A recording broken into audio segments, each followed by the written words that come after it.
A chance at dignity. A young millionaire gives a lame horse to a homeless man just to laugh at his misery. What he didn't expect was that this scornful gesture would begin a silent transformation. While everyone mocked them, the homeless man and the horse rebuilt their dignity together. And when they cross the finish line, it's the millionaire who learns too late the weight of regret. If this story interested you, don't forget to subscribe to our channel and tell us which city you're watching from. We continue. I promise this will be the best story you'll ever hear in your life. Walter walked the streets of Aspen Hills like a ghost. That's how people saw him when they bothered to notice him at all. At 62, he carried on his body the marks of a life no one cared to know about. His wrinkled face, burned by the sun, was partially hidden beneath a grey, unkempt beard. His calloused hands told stories of hard work that the world seemed to have forgotten. On that cold winter morning, Walter rummaged through the trash cans near the market, as he did every Tuesday. That's when merchants discarded fruits and vegetables. That wouldn't sell. He knew every schedule, every routine of that place. He knew exactly when the baker on the corner threw away the previous day's bread and when the butcher discarded bones that could still make a good broth. "Hey, old man, we have a present for you." The voice echoed down the nearly deserted street. Walter looked up, suspicious. A group of young men approached, laughing loudly. In front of them, Matthew Anderson, son of the region's largest rancher, pulled a horse by a rope that could barely stand on its feet. "I thought of you when I saw this nag," Matthew continued, while his friends filmed the scene with their phones. "You two are a perfect match." The animal was a sad figure. Skinny, with open wounds on its back, it visibly limped on its front leg. Its dull eyes reflected years of mistreatment and neglect. Walter recognized in those eyes the same emptiness he saw in the mirror every morning. "Nobody wants this rag of a horse anymore. It was going to be put down anyway," said Matthew, extending the rope. "Now you can be miserable together. Isn't that a great idea?" The young men laughed, expecting Walter to back away, to feel humiliated.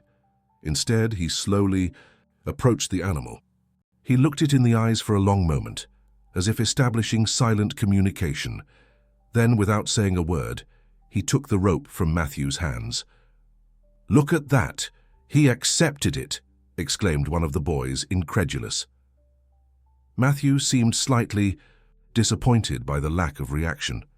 "Have fun in the gutter," he said, walking away with his friends who were still filming, sharing the video on their social networks with cruel captions. Walter remained motionless until they disappeared. Only then did he look at the horse again. "Come on," he whispered, with the hoarse voice of someone who rarely spoke. "I know a place." On the outskirts of town, where asphalt gave way to dirt roads, there was an abandoned lot that Walter frequented. A former construction material depot, now overgrown with weeds. There for years he had collected pieces of wood, zinc sheets, and discarded tarps. In that forgotten space, away from contemptuous glances, Walter had built a small shelter for himself. Now he would need to expand it. The horse followed with difficulty, stopping every few steps. Walter didn't rush it. They walked at the same pace, two broken creatures crossing the city like shadows. Some people looked, others averted their gaze, uncomfortable with that vision that disturbed the artificial harmony of their lives. Upon reaching the lot, Walter led the animal to a leafy tree that offered shade. He improvised a trough with an old bucket and filled it with fresh water he collected from a nearby spigot. From his bag he took some carrots and a piece of bread he had saved for himself, offering them to the horse. "You need a name," he murmured, as the animal ate with difficulty.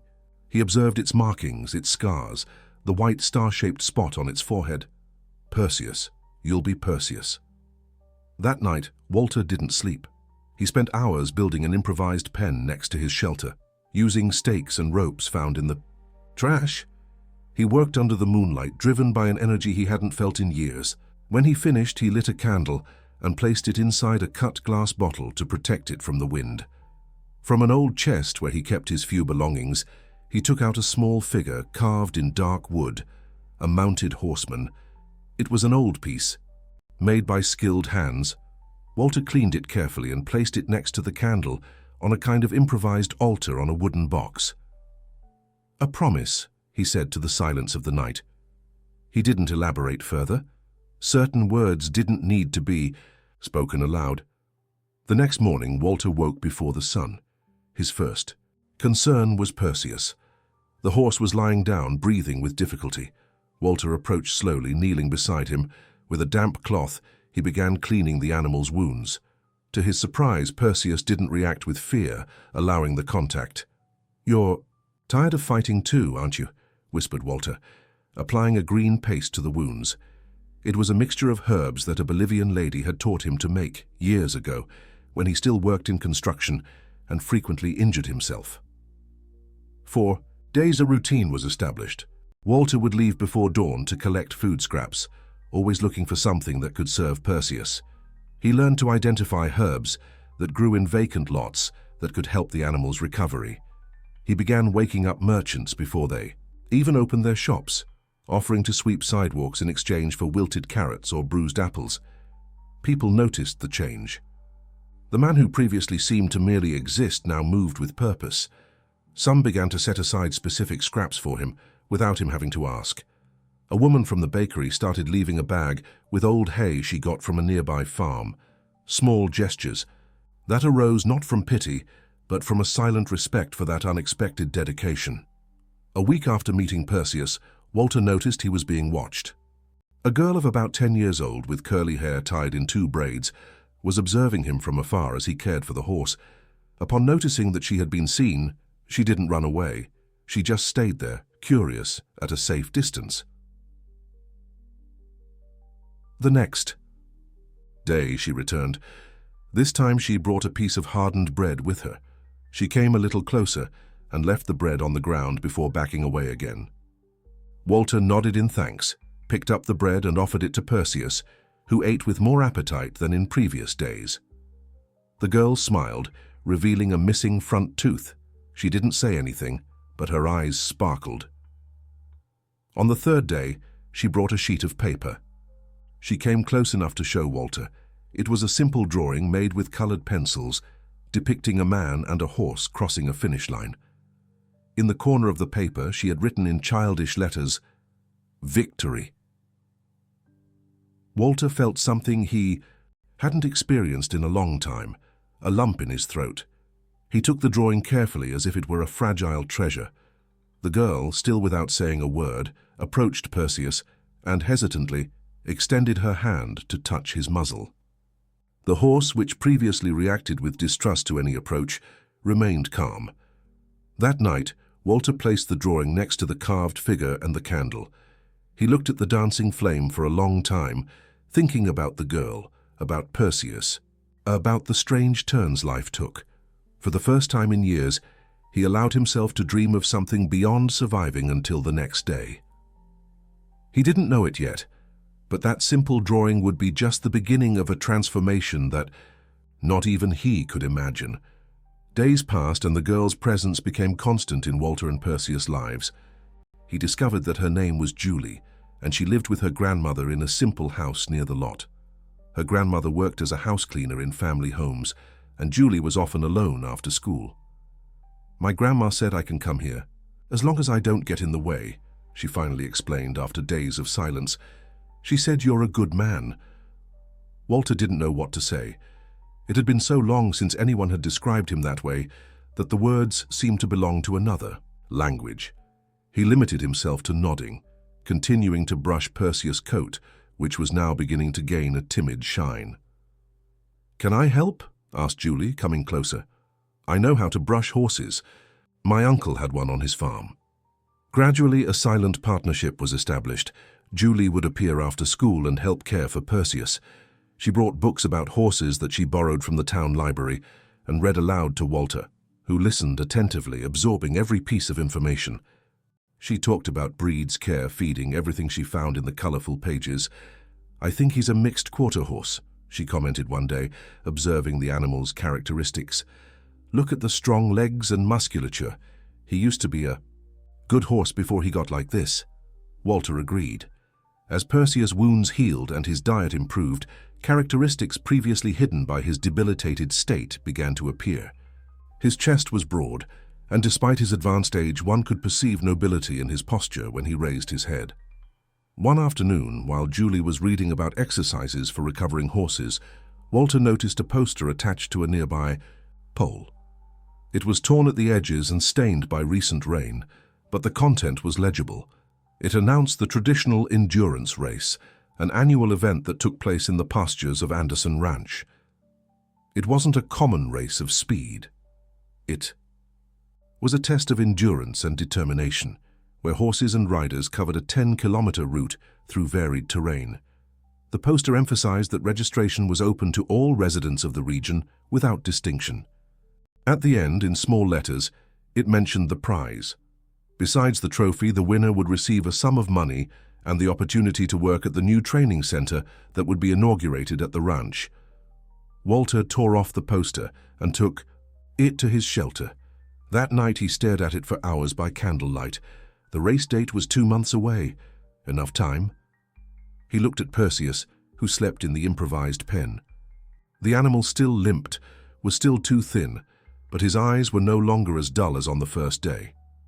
The next morning, when Julie appeared, Walter showed her the poster. "The endurance race," she exclaimed, excited. "My grandma took me to watch last year. It's really cool." Then, looking at Perseus and then at Walter, her eyes shone with understanding. "Are you thinking of—" Walter nodded, hesitant. It seemed like an absurd idea when exposed like that, before the girl's excitement. He, a man over 60 and a horse rescued from the brink of death, participating in a race organized by the family of the very young man who had discarded the animal like trash. "It'll be amazing." Julie jumped with enthusiasm. "We'll show everyone who Perseus really is." The "we" didn't go unnoticed by Walter. He felt a wave of gratitude for the unexpected alliance of this child, who, for some reason he couldn't understand, believed in them. From that day on, the routine changed. It was no longer enough to just restore Perseus's health. They needed to prepare him for a challenge. Using Julie's books as a guide, Walter began a basic training program. First, short walks around the lot. Then, small trots in a straight line. Progress was slow but steady. News about the unlikely duo began to spread around the neighborhood. Some neighbors began to stop to watch the training. An old man who had been a horse handler offered advice on how to adjust Perseus's stride. A retired woman brought fresh apples, saying they were good for the animal's energy. One day, Walter decided it was time to try riding Perseus for the first time. Julie brought an old harness she had borrowed from an acquaintance of her grandmother. With patience, Walter accustomed the horse to the equipment, speaking softly in his ear, caressing his neck. When he finally mounted, he felt an immediate connection. It wasn't the first time he had ridden. In his youth, before everything changed, he had worked on farms, but it was different now. There was a mutual understanding between him and Perseus, as if both knew that this was a second chance that neither had expected to receive. "You look like one," exclaimed Julie, clapping her hands with excitement.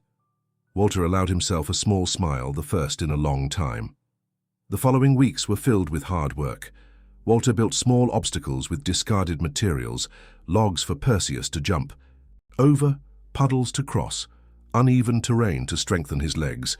Each day they increased the distance covered a little more. Not everything went well. There were days when Perseus seemed to regress, when his injured leg hurt too much to continue. There were nights when Walter woke up startled, fearing to find the animal motionless in the morning. Doubt was a constant companion. Were they being cruel in demanding so much from such a debilitated horse? It was during one of these moments of doubt that Walter received an unexpected visit.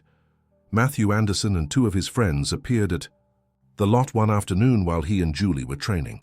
"So the rumors are true," said Matthew, getting out of his luxury pickup truck. "The bum and the nag are going to participate in my family's race."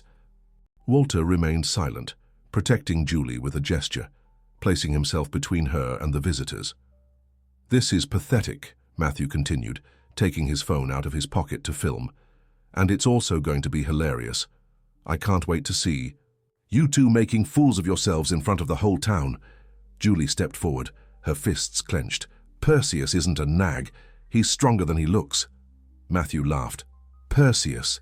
You gave a hero's name to this pile of bones?" He approached the horse, which backed away nervously. Look at him trembling with fear. A real horse would never be so cowardly. It was at this moment that Walter spoke, his hoarse voice surprising everyone. "His fear isn't cowardice, it's memory." Matthew frowned, disconcerted by the unexpected response. "The difference," Walter continued, his voice gaining firmness, "is that he's learning to overcome fear. That's real courage." For a moment, the young man seemed at a loss for words. Then, recovering his arrogant posture, he shrugged. "Whatever. I'll be participating in the race. With Tempest, my English thoroughbred, maybe I'll let you finish the race before nightfall as an act of charity." After his departure, a heavy silence settled in. Julie looked at Walter, worried. What if he's right? What if we can't do it? Walter knelt to be at the girl's eye level. "We're not racing to beat Matthew," he said, surprising himself with the sudden clarity of his purpose. "We're racing to prove we deserve to be on the track." That night, a violent storm hit the town. Walter's improvised shelter barely withstood the wind and rain. Perseus trembled in the pen, frightened by the thunder. Walter spent the entire night by his side, protecting him as best he could with his own body, whispering words of comfort that were lost in the roar of the storm. By morning, the devastation was visible. Part of the pen had collapsed. The shelter's roof was partially destroyed. Water pooled everywhere. Worse, Perseus was lying down, trembling violently, with a high fever. Walter felt despair taking over. All the progress, all the hard work seemed to have been swept away by the storm. He looked at the improvised altar. The candle had gone out, the carved figure had fallen in the mud, and Julie's drawing, soaked, had its colors faded. In that dark moment, Walter almost gave up. He walked to the edge of the nearby river, watching the violent current, thinking how easy it would be to just let himself be carried away, to disappear as he had wished so many times before. It was then that he saw, caught between two rocks, a wet piece of paper. He approached and recognized it. It was one of Julie's drawings dragged by the flood. In it, despite the water stains, one could still see the man and horse crossing the finish line. Walter carefully collected the paper. That simple gesture, the act of saving the drawing from complete destruction, lit something inside him. He remembered the silent promise he had made before the improvised altar. He remembered Julie's trusting eyes. He returned to the shelter with determined steps.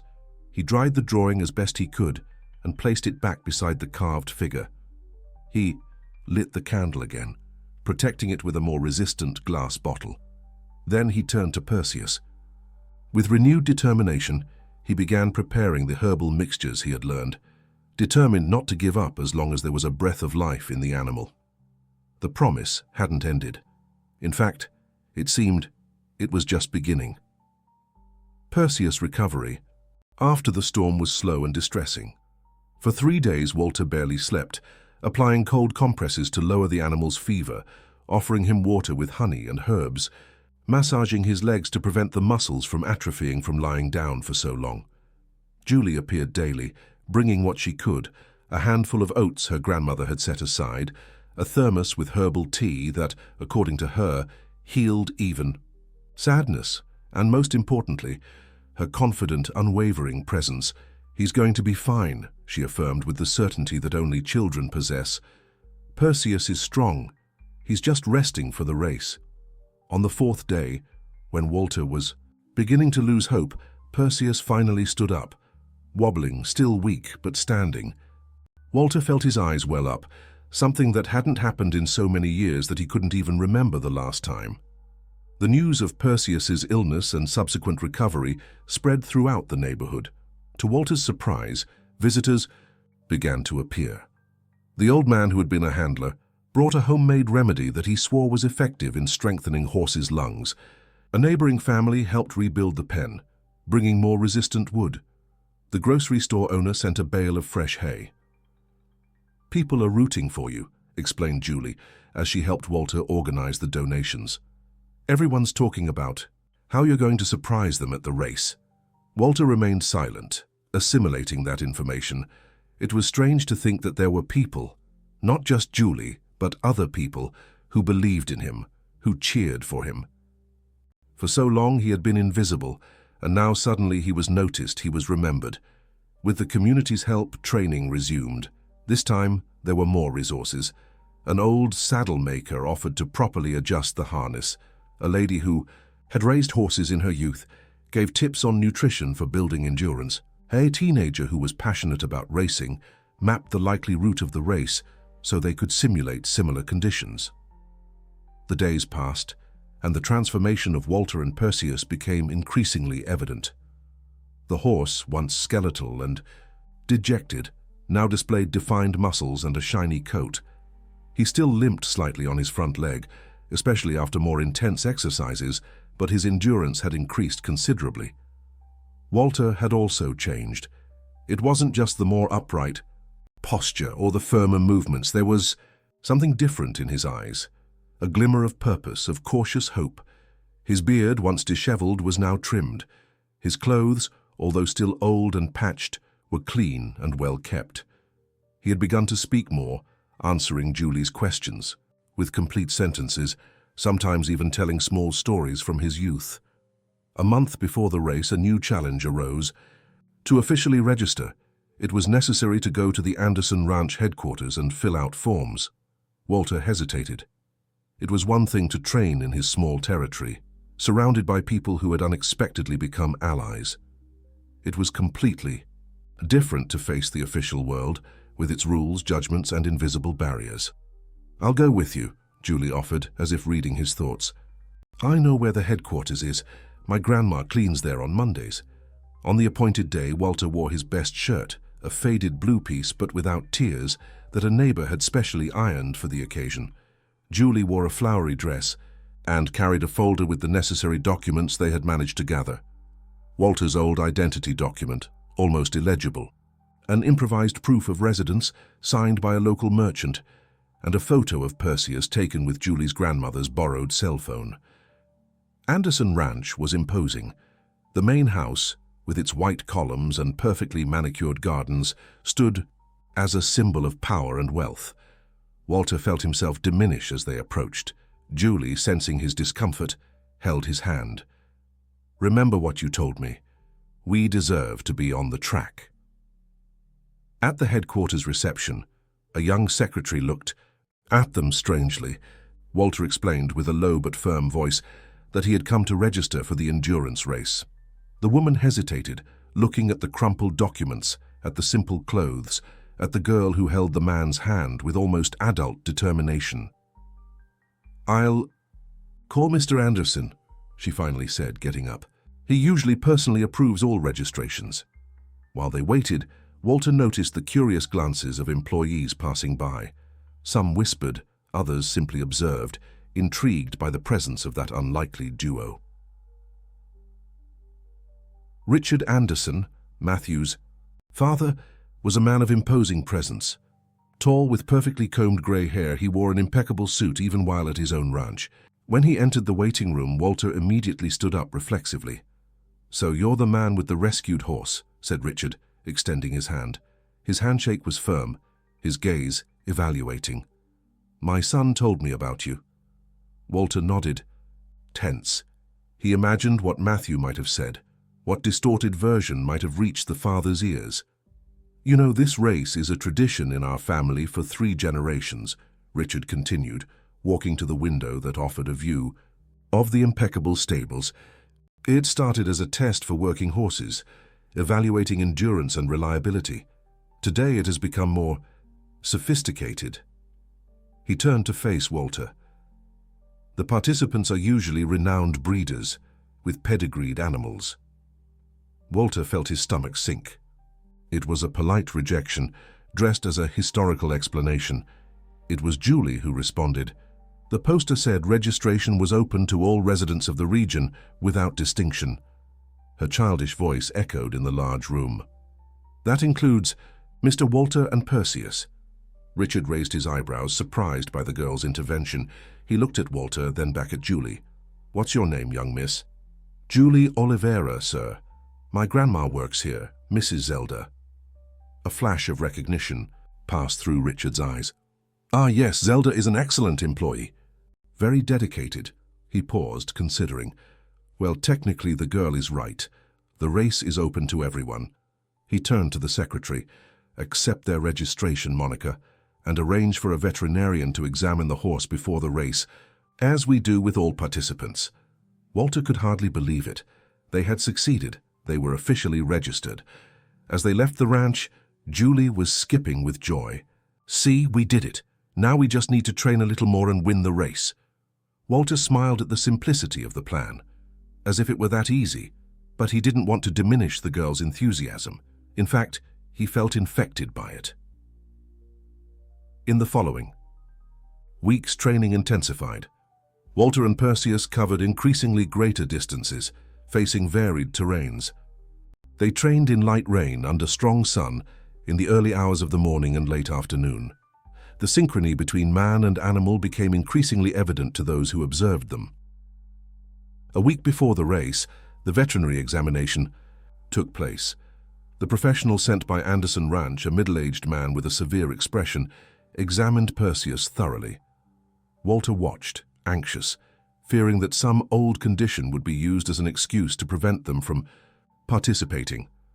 "This horse has suffered a lot," declared the veterinarian after completing the examination. "He has scars from mistreatment, a leg that will never fully recover, and probably endured hunger for long periods." Walter lowered his head, preparing for the refusal. "But," the veterinarian continued, surprising him, "he's in remarkable shape for an animal that has been through all that.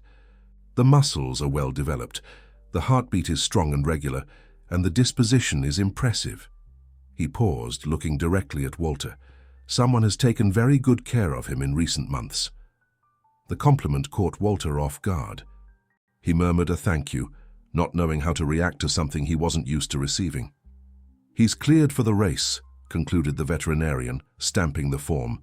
"But keep in mind that it will be demanding. 10 kilometers on rugged terrain is no joke." Walter nodded, aware of the challenge.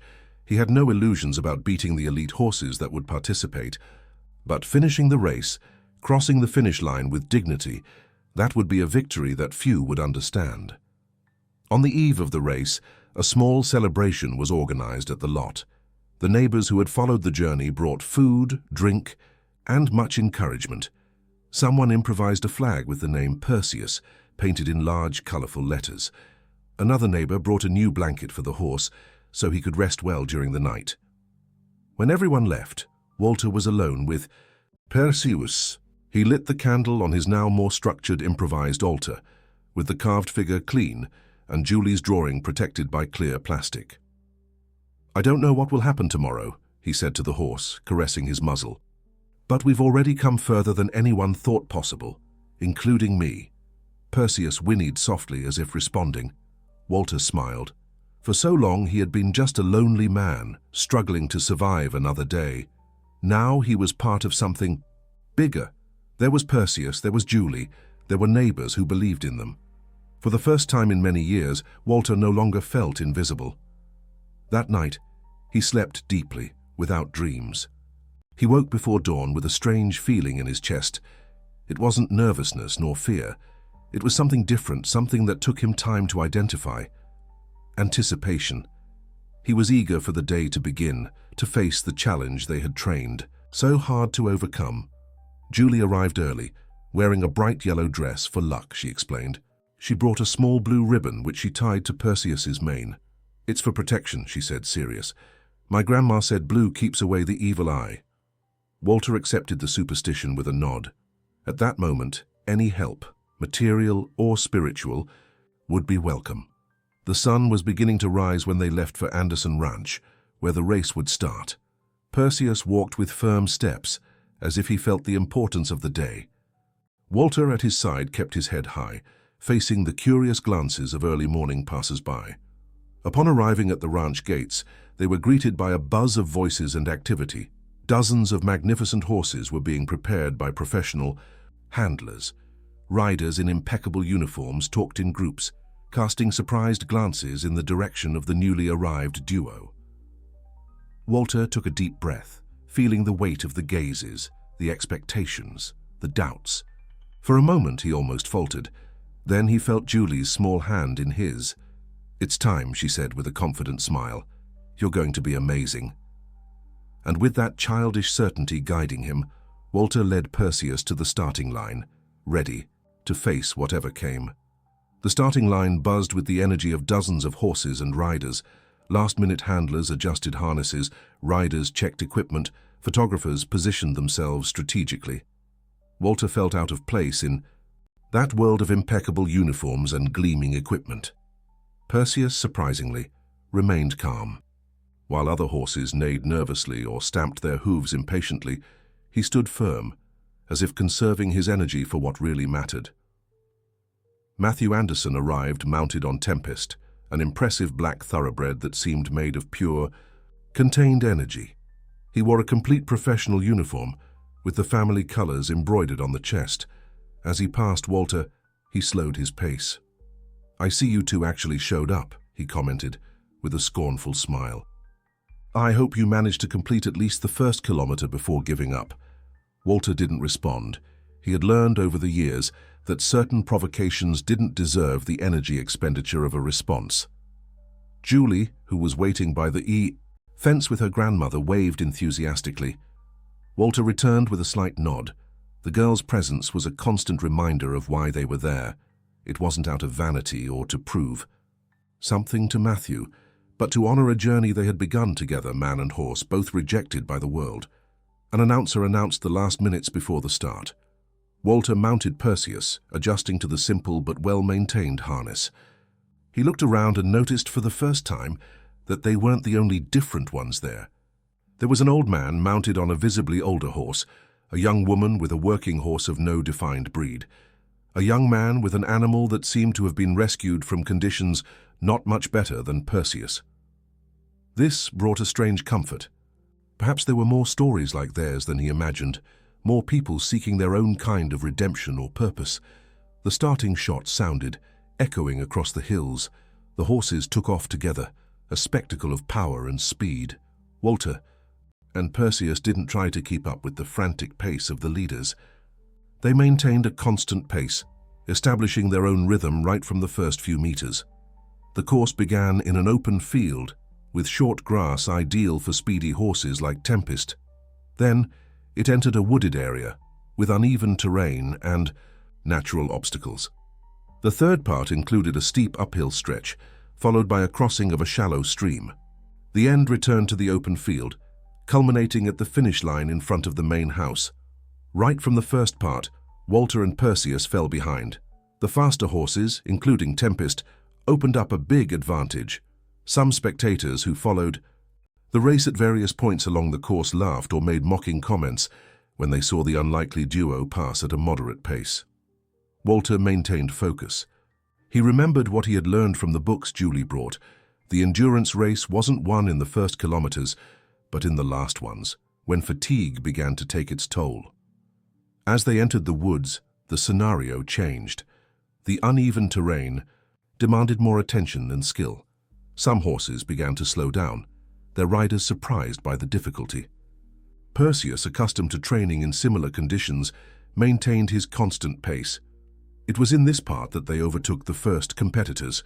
A thoroughbred, magnificent but inexperienced on rough terrain, stumbled on an exposed route. Another, clearly trained only on flat tracks, hesitated at each obstacle, losing precious time. By the time they reached the steep climb, they had passed almost a third of the participants. Walter could feel Perseus breathing harder, but the animal showed no signs of extreme fatigue. Years of survival in adverse conditions had forged an endurance that no luxury training could replicate.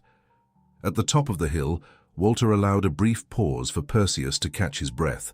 From there, he had a panoramic view of the course.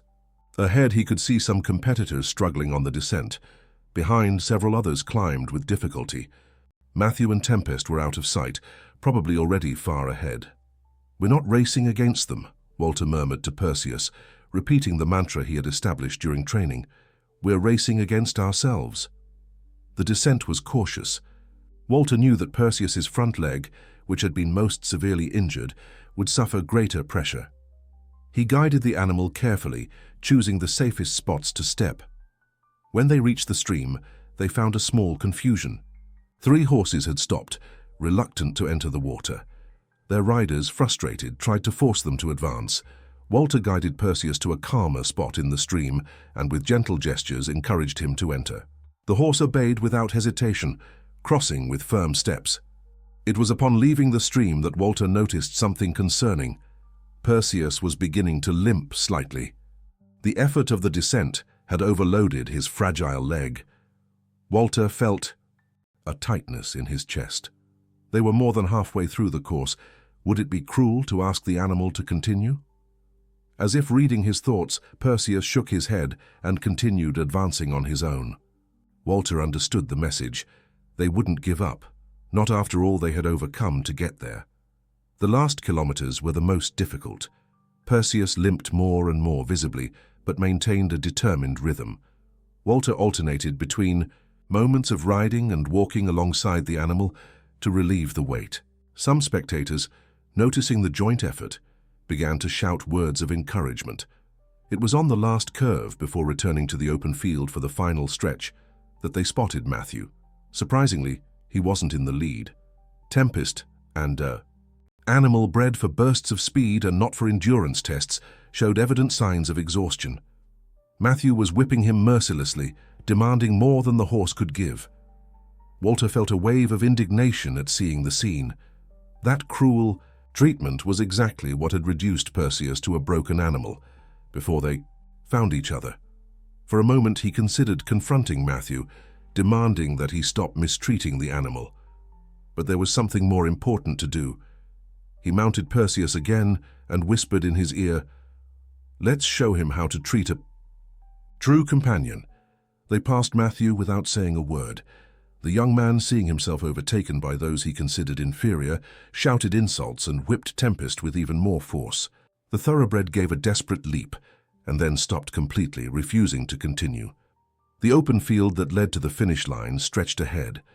Walter could see the crowd gathered, hear the growing buzz as they approached. Perseus was now visibly limping, but kept his head high as if understanding the importance of those last meters. Walter dismounted. He wouldn't force Perseus to carry his weight to the end. They walked side by side, man and horse, each step a silent declaration of mutual respect. The crowd, which initially reacted with curiosity to the approach of the unlikely duo, began to applaud. The applause grew, spread, became an ovation. Walter, accustomed to being ignored all his life, felt momentarily disoriented by all that attention. It was then that he saw Julie, jumping and waving frantically at the finish line. Beside her, dozens of familiar faces, the neighbors who had helped, the old handler who had given advice, the lady who brought apples, all gathered, all cheering. When they crossed the finish line, there was no explosion of joy, no exaggerated celebration. There was a moment of respectful silence, followed by genuine applause, not for the sporting feat itself, but for what it represented, the journey of 2 broken beings who had found strength in each other. They weren't the first to arrive. In fact, they finished 10th among the 25 participants. But for those who knew them, for those who had followed their story, it was as if they had conquered the world. Richard Anderson approached personally to congratulate them. His gaze had changed. It was no longer condescending, but of reluctant respect. "Impressive," he said, extending his hand to Walter. "I've never seen such a clear demonstration of partnership between horse and rider." Walter accepted the compliment with a nod.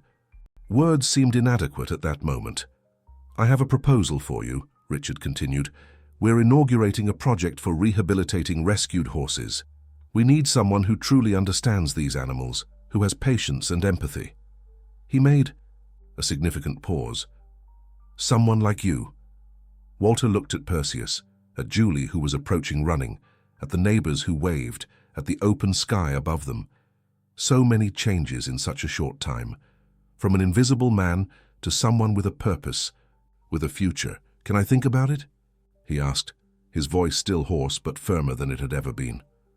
"Of course," replied Richard. "The position will be waiting for you."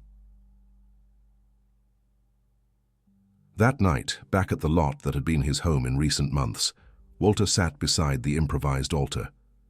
The lit candle cast dancing shadows on the walls of the shelter. The carved figure seemed to smile in the play of light and shadow. Julie's drawing, now framed in a simple wooden frame that a neighbor had made, showed the man and horse crossing the finish line, a vision that had become reality. Perseus rested peacefully in the expanded pen, his leg carefully bandaged by a veterinarian who had offered to treat him after the race. The animal seemed satisfied, at peace. Walter looked at his own hands, hands that had rummaged through trash to survive, that had built precarious shelters, that had healed wounds and caressed a rejected animal. Hands that now held the possibility of a different future. The decision wasn't difficult. In fact, it had already been made from the moment they crossed the finish line together. He would accept Richard's proposal, not out of gratitude or necessity, but because it was the natural next step in a journey that had only just begun. 2 months later, the Equine Rehabilitation Center was officially operating. It was a simple but well-structured space, with comfortable stalls, spacious paddocks, and a small veterinary clinic. Walter lived in a modest house at the back of the property, with Perseus occupying a place of honor in the main stable. Julie came almost every day after school. She had become Walter's official assistant, helping with the rescued horses that were beginning to arrive. Her grandmother, Mrs. Zelda, now worked part-time at the center, taking care of basic administration. In the center of the main courtyard, Walter had built a small monument, a simple wooden structure that housed an always-lit candle, protected by a glass dome. Beside it, the carved figure and Julie's drawing served as a constant reminder of where everything had begun. There were no golden plaques or grandiose recognitions, just a simple inscription carved in the wood, where even the forgotten learn to gallop.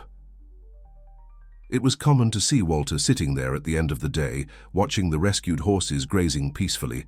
Some, like Perseus, had been mistreated, others abandoned when they became old or sick. All found at the center a place of respect and recovery. Visitors frequently asked Walter what his secret was for dealing with seemingly impossible cases, horses that veterinarians had recommended putting down, animals so traumatized that they reacted with fear to any human approach. "There is no secret," he always replied, with his voice still hoarse but full of conviction. "Just respect, and the understanding that we all deserve a second chance." Perseus, although he still limped on his front leg, had become a kind of symbol of the center. Children from town came on weekends to meet him, hear his story, learn about respect for animals. He accepted the affection with dignity, as if understanding his role in the education of those little ones.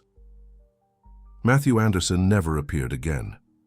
They said he had left for the capital, away from the disapproving glances that now followed him in town.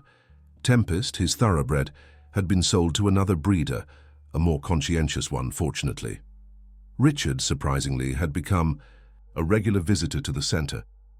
What had begun as a public relations initiative after the race episode had transformed into a genuine interest. The businessman had discovered a new facet in himself, the ability to care about beings that didn't offer immediate financial return.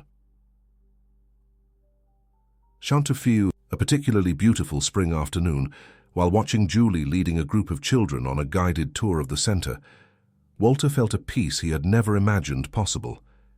It wasn't the absence of challenges. There were many, every day, with each new rescued animal. It was the certainty of being exactly where he should be, doing exactly what he should do. Perseus approached, touching his muzzle to Walter's shoulder in a gesture of intimacy they had developed over time. Walter caressed his neck, feeling under his fingers the old scars that would never completely disappear, just like his own, invisible but equally permanent. "We made it, friend," he murmured. "We really made it." And as the sun set, bathing the center in a golden light, man and horse remained side by side, silent sentinels of a truth they had discovered together, that even from the most desperate circumstances, even from the darkest places, something beautiful and meaningful could sprout. not as a sudden miracle, but as a result of each small step taken with courage. Each choice to move forward when it would have been easier to give up. Each moment when they chose to see beyond the scars, beyond the limitations, beyond the past. And in that simple understanding resided a lesson that they now shared with everyone who crossed the gates of the center. True strength was never in perfection, but in the ability to continue, imperfect as we are, towards something greater than ourselves. Dear listeners, we hope that Walter and Perseus's journey has touched your hearts. To continue exploring equally moving stories of overcoming and new beginnings, we've prepared a special playlist that you'll find by clicking on the left side of the screen. If this narrative awakened something in you, don't forget to subscribe to our channel and leave your like on this video. Daily, we bring unique stories that explore the complexities of life and the beauty of second chances. Share in the comments if you